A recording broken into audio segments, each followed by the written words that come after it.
We do know that the forest has some tremendous benefits from us. And if we think back to our ancestors and our centuries ago, we always were on the land, right? We were always outside. And the forest does some amazing things for us. So we know what's involved in our, CO and oxygen levels in our planet and how that's beneficial to us. But if, you walk through a forest, there's some science that says there's certain things that the forest is exuding, if you want to think of it like that it's the forest is breathing out phytoncides and things like that we breathe in that are beneficial to our body, our immunity.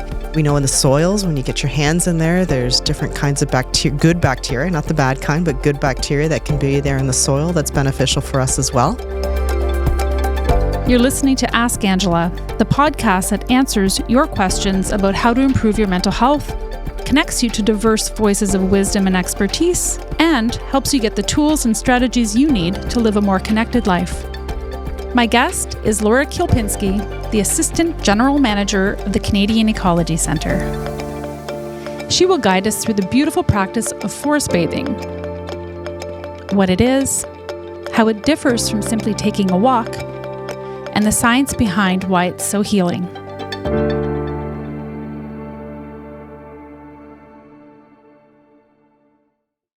Hi, Laura. How are you? Hi. I'm good, Angela. How are you? I'm good. Thank you. I'm good. Yeah, so we're here today just to chat a little bit about connecting to nature and kind of like nature as medicine, as I like to say. And I just wondered if you could tell us a little bit about yourself and how you came to be involved in nature in this way. For sure, yeah. Well, if I go back to my school days, that far as I did a program in outdoor adventure leadership. It was a phys ed degree from Laurentian University. And so that's what sort of sparked my first interest. I was quite interested in being physically active, but I knew I didn't want to be traditionally involved in sort of just sports. So I chose a program in my undergrad that exposed me to kind of being out in nature. And it was through that that I realized that if I was going to be outside recreating and doing adventure activities, that I'm spending a lot of times outdoors. And maybe I should learn a little bit about the natural world that I'm spending all this time recreating in. So I was able to take some programs in environmental certificate at the same time and sort of get a background knowledge in the natural world. And then I went on to teaching and incorporated both my loves. So my passion for being, physically active and doing kind of a phys ed and biology teachable stream. But again, I also knew going into my teaching program that I wasn't interested in being in a school itself. I really wanted to educate and work in education in a non-traditional sense where I could be outside as much as possible. And so, I made a career. I have a career now of being in the outdoor education world and environmental education, and I get a chance to be outside a lot. My office looks out into nature. I get to drive into nature every day. And really have made it sort of my passion to be involved in choosing a career. And I've been very fortunate to be able to have this career where I can be out in the natural world every day pretty much for my job. And that's where I met you, was outside in nature, essentially, where you work. And, through the retreats and things that are held at the Ecology Centre.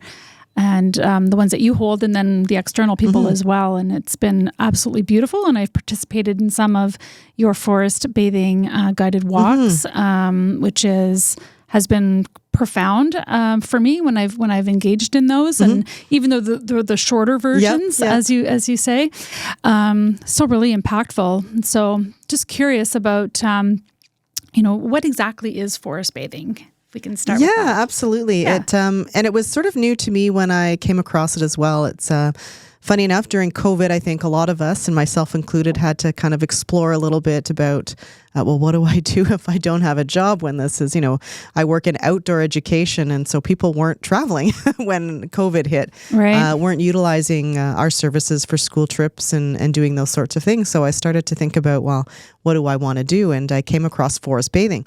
And it was actually through a friend and a coworker of mine at times, but a colleague from Canada College who had taken this program called to become a certified forest therapy guide. And I was like, well, tell me about what that is.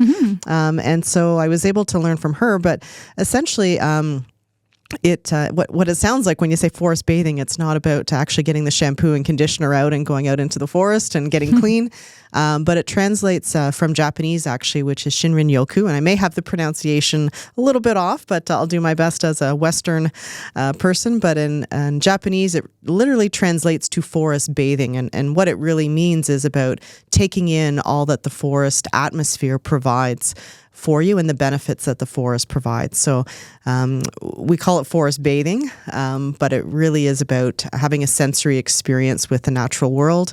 I shouldn't say always the forest, and I call myself through some local North American training facilities. So we often refer to it as a guided forest therapy walk instead of forest bathing. But those two words can be used essentially interchangeably.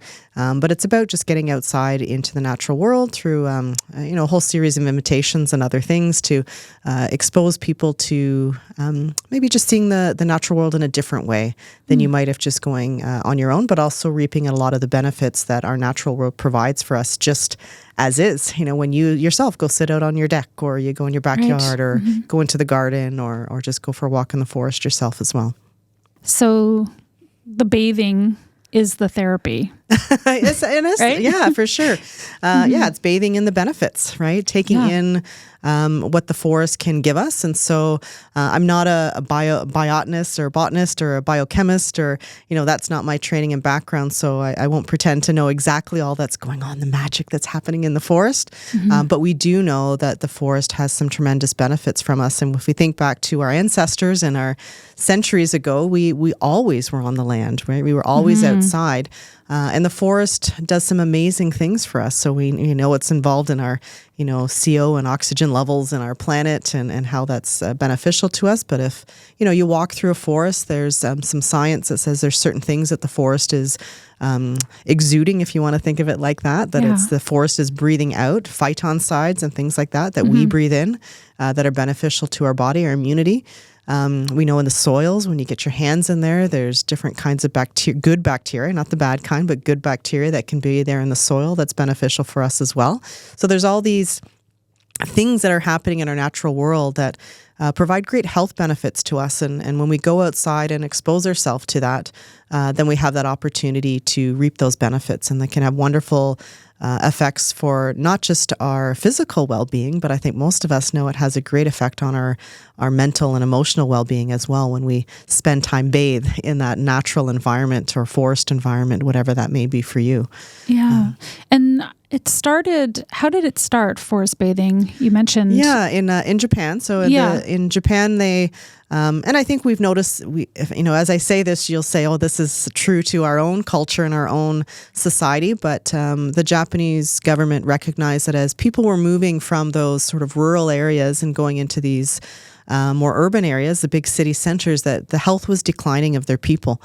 And so, higher incidence of cardiac rates, diabetes, mental health issues, all kinds of new diseases. And I wouldn't say new diseases, but it was increasing as, we moved out of nature.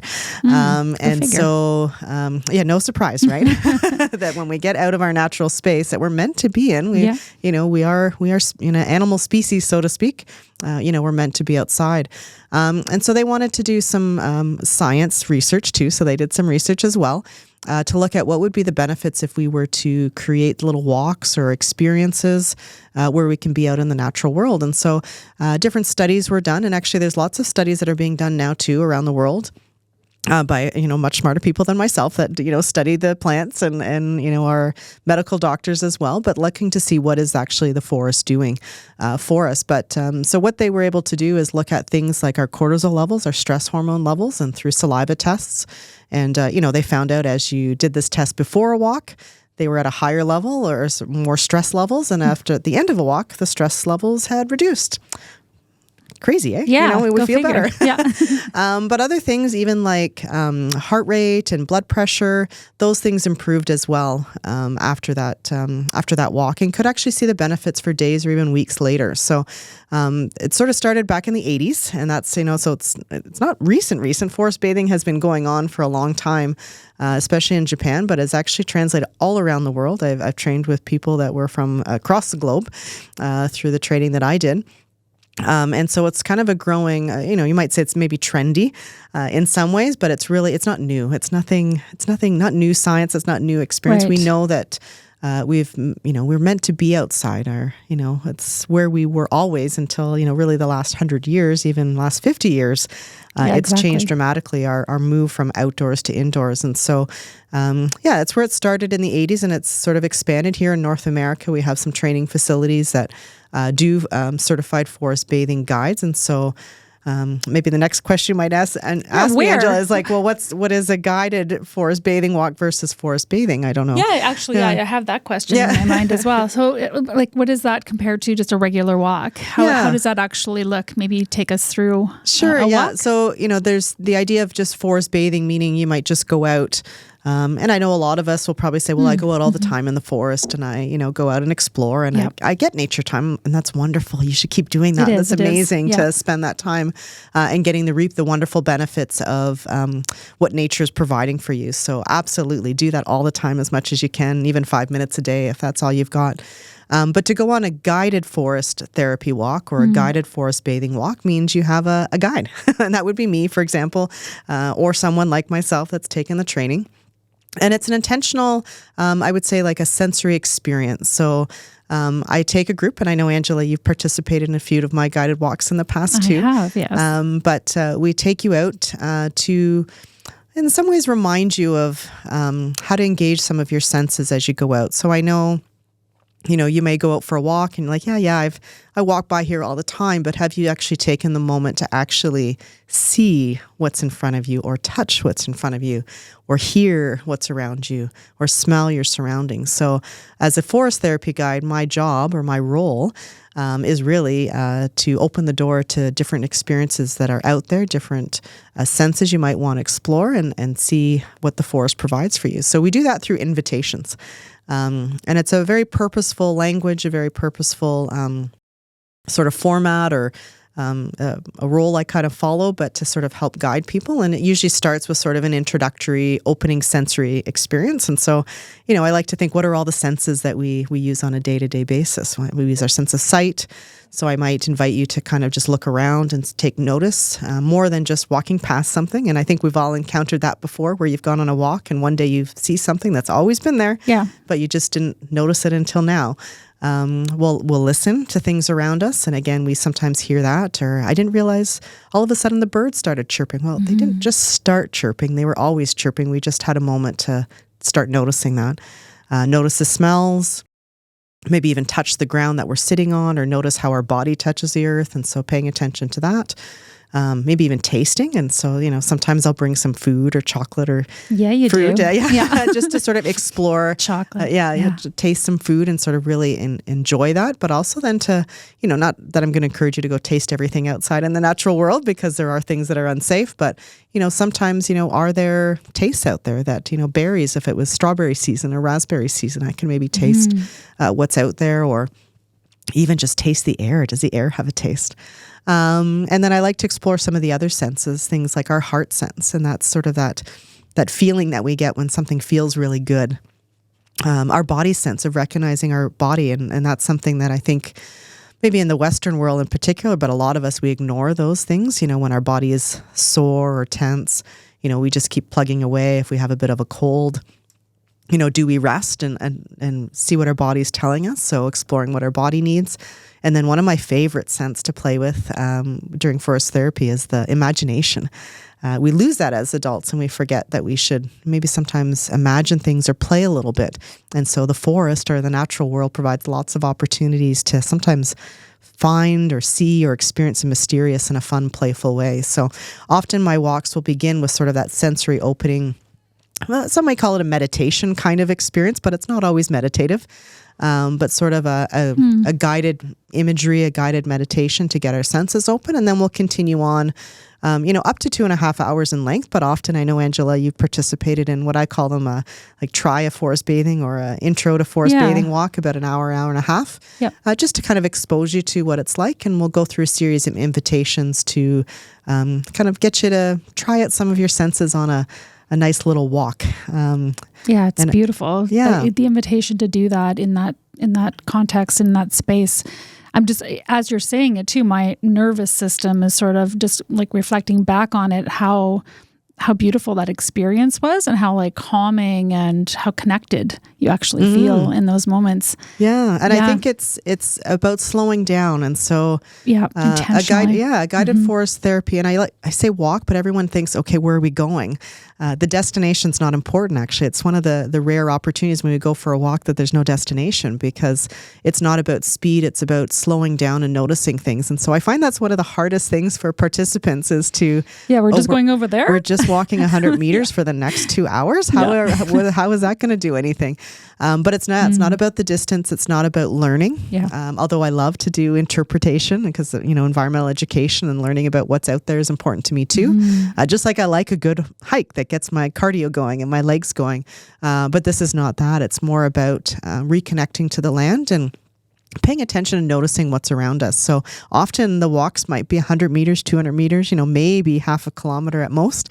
But they're really just short in duration because it's not the destination that's important. It's what you're doing at the moment and those invitations that I'll provide or invite you to do. And that's what an invitation is. It's just a suggestion. You may or may not take it as it is, or you may not do it, or you may do something else, and that's okay. So are the invitations about always related to the senses and to the playfulness, or sometimes, yeah. And I guess each invitation, yes, is related to some sort of sensory experience. Yeah. Okay. It may not come across necessarily that way when I say them. Sometimes it's obvious. I might just say, I want you to go and touch a tree and explore the feeling of the different trees. It could be as simple as that. But sometimes, and I think, Angela, I might have given this invitation to one of your group. I said to sit by the water and listen to, or just, I might have even said listen. I might have even just said sit by the water and notice the story or the message that the river is sharing with you today. Yeah. And so it's not that I'm going to invite you to participate in a particular sense, but you might, as a participant, might use whichever sense you feel drawn to. Maybe you'll want to put your hands in the water. Maybe you'll want to close your eyes and listen. Maybe you'll watch it. Or maybe you'll play in it and just see what it does. So sometimes it's not a particular sense, but it's about you engaging in a sensory experience with what that is like. And I think my job as a guide is sort of to read the group, because often it's not just one person I'm taking out there, it's a group of people, but also I'm paying attention to the land, to the forest, and seeing if the forest is passing on something to me or something I'm noticing that I feel like this is a invitation I'm ready to share because the forest is sharing. And I know that sounds a little maybe heebie-jeebie fairy-like, or however you want to take it. But it's about myself as a guide taking note to what the forest is sort of, what messages it's sharing with me that day. And listening to my intuition and my body sense and my heart sense to say, this is what is needed right now. Yeah, that's beautiful. And so how long are these invitations? Like, how long do they last when you sort of invite someone or the group? Yeah. Well, I find when I do, especially for those that haven't participated in a forest bathing walk, I like to do kind of an intro to forest bathing. So I kind of do a maximum of about an hour and a half in total from start to finish of the walk or experience. And so that each invitation might only be sometimes short. And sometimes I have to watch the group a little bit. If you're not used to slowing down, because we are a go-go world where, we've got to get our phone out, we've got to go grocery shop, we've got to get dinner made. It's very hard for us to kind of bring that down a level and slow down. It's, it's natural for us. We're busy people. And so to slow down. So I might make some invitations a little bit faster, less time, because often you might be by yourself. And that can be uncomfortable if you're not used to that. Like, how do I walk this slow for 10 minutes? Or how do I go touch a tree for 10 minutes? That may feel a little odd or scary or weird at first. So I might do, a whole bunch that are a little bit shorter just to get people kind of used to what that looks like. And then others, as I move on through the experience, I may maybe make it a little bit longer, 15 or 20 minutes. Okay. Whereas sort of a longer walk, a full walk of 2.5, 3 hours, in theory, I might suggest that you might spend 20 minutes with an invitation, and it may not be about more invitations, but just more time, because that's when we sort of drop our shoulders, we drop our mind thoughts, and we start to sort of ease into the comfort of being out in the natural world a little bit more. So like almost connect into ourselves within that environment too, with that amount of time. Yeah, you need some time. I think we all need about 20 minutes. It feels like that's maybe an arbitrary number, but I feel like, it takes about 20 minutes when you get out into your backyard or your garden or going on a hike where all of a sudden you kind of, you feel the shoulders drop and sort of some of your worries drop away. So you need a little bit of time to allow that and, those thoughts to go in your brain and out of your brain and move on. And so I think it's about giving people that time and recognizing everyone's in a different spot, right? Not everyone's ready to spend 30 minutes sitting by themselves, and that can be really sometimes frightening to be by yourself for that long and say a sit spot, or you need some time to get used to that if you haven't done that in a while. So I'm just kind of conscious of that when I do my guided walks, that I see what the group is like and how much time we want to spend, if it's better to have more invitations or more time with that invitation. And how do you ccall back all the people? And so I know, Angela, you've participated so often. We come back after maybe every invitation or every other, and we come back as a group to share, because that's an important piece where it's not about responding or having a conversation, but it's an opportunity, much like an invitation. Sharing is an invitation as well. Yeah. To sort of share what we've experienced during that. And so, you're invited to share in any way that feels comfortable. And sometimes that means silence, where you don't say anything at all, and that's okay. You might still be processing what you've experienced, right? You might process or want to share in another language or in song or just one word, or I always say interpretive dance. Maybe you're called to dance around. It's not always serious. Sometimes it's funny. But we gather together and share just so that we can listen. And that's something we often don't spend a lot of time. We like to talk. You and I are talking right now, but sometimes it's nice to just listen to someone tell their story without having to comment on it or share it. It's nice to just be heard and not feel like someone's trying to maybe add to it, right? Just to have those thoughts. So we share back, and I do have to call people back, because sometimes, we might get really into our moment of what we're looking at or exploring, or maybe you're caught up looking at a spider's web that you haven't really explored before, or maybe you're lying down on some moss and just really recognizing how nice that feels. So sometimes I'll do a little wolf call. I'll call people back. Yeah. Or I think with your group, I did an owl, a barred owl, which kind of sounds like it's saying, "Who cooks for you?" Hoo, hoo, hoo. Yeah. And then there's other ways. Sometimes I've had people sing us back, and so I haven't been brave enough to sing yet, but I have had other guides sing me back or use different musical instruments or flutes if they're... So different guides will use different techniques to sort of call people back without saying, "Hey, come on back." Yeah, it's more something a little bit more natural. Nature sounding, loon calls, things like that. But anything just to bring people back to have a bit of a share, and then that's when I'll send that next invitation out for people to go try it. And that truly is what it is. It's an invitation. So I know, even in your group, Angela, that I've gone out with, sometimes people say, "Well, I didn't do the invitation that you said." Well, it was just an invitation, and it's okay. So, if I told you to go out and, I don't know, make friends with a tree or explore something really small out there and sort of find something minuscule and take notice of it, and you're like, "Well, I actually got caught up with, touching the tree, and I forgot." That's okay, because that's what the forest was providing for you that day. Yeah. So beautiful. Yeah. Is there anything else you want to add? I think, it's just when we go outside in the natural world, and we have that time to not just maybe hike, which is good, or learn about the forest, which is also good, but just to really slow down and take notice. And that's when I think we truly start to appreciate the land and connect with it. And a big part of, for me, taking the forest bathing course, and as a guide, I think a big part of it for all of us as guides is that it's also about helping people remember their connections to land, and to remember that we belong there and we belong on this earth. We are part of nature. So when you walk out the door, you are with nature all the time. And when we develop those connections and those relationships, we start to care for it even a little bit more. And I think for our youth and for ourselves, not just youth, but I think all of us, when we have those sensory connections, we start to love those things, right? You want to take care of them, and you want to take care of it. So from an environmental or a stewardship piece, I think it's sort of one of the biggest pieces of helping all of us to understand why we need to care for our water supply, why we need to care for our soil, our dirt, how important it is, the plants, the animals, the birds, the bees, all those wonderful things. But we have to have that sensory connection with it. We won't ever love it if we never have relationships with it. And so a guided forest therapy walk is kind of about that, about developing those relationships. And I think I might have used the example of like a yoga instructor, right? If or yoga class, you can do yoga on your own. Yeah. And get wonderful benefits. And so if you go forest bathing by yourself, absolutely do it. It's wonderful. You get to be out in the natural world and you get to reap those benefits of the forest and relax. And hopefully your mental health feels better and your physical health feels better.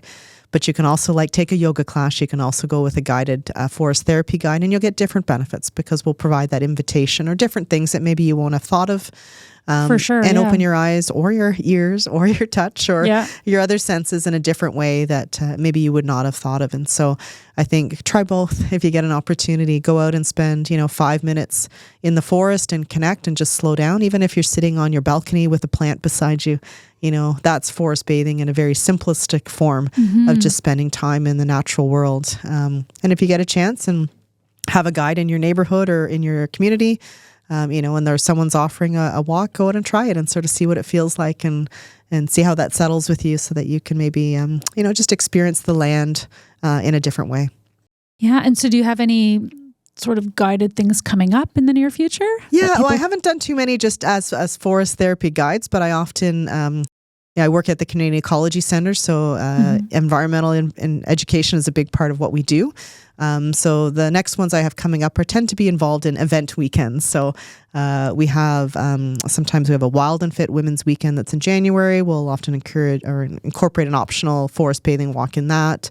In May, we actually have a retreat called Silently with the Forest. So it's kind of a silent retreat sampler to give people an opportunity to be, what is it like to kind of be on my own and quiet. So nice. In the forest. So we do have some some talking things too. So we are going to do a forest bathing exercise within that weekend as well, because there is obviously some sharing and talking with that too. Right. And then some events like that is where I'll often do that, incorporate that. But people can also reach out to me through the Mattawa Ecology Centre if you have a small group of people. Great. Happy to lead a walk for a group of friends or a community group or whatever that may be. I know I've done it for different corporate clients as well, and they'll just reach out and ask for that. So that's an option too. So beautiful, Laura. Yeah. Thank you so much for coming in today. It's so nice to see you. And I'm sure I'll see you soon. Thanks. Yeah. It's always get out in the forest and enjoy the beautiful smells this time of year, even though it's winter is coming.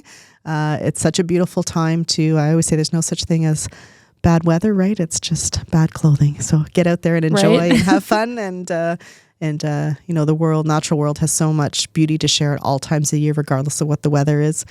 So find times to enjoy even those times that we think they're not great. Go and enjoy when that snow falls. Get your tongue out there and taste the snow and watch it fall and feel the nice freshness on your face when the first snowfall is coming up. Be in it. Yeah, I think it's coming up soon. The next few days.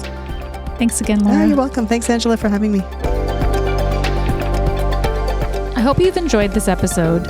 If you'd like to learn more or find out about services or groups that I offer, you can go to my website, therootedheart.ca. You can find this podcast on my YouTube channel @The Rooted Heart, and they're also available on Apple and Spotify.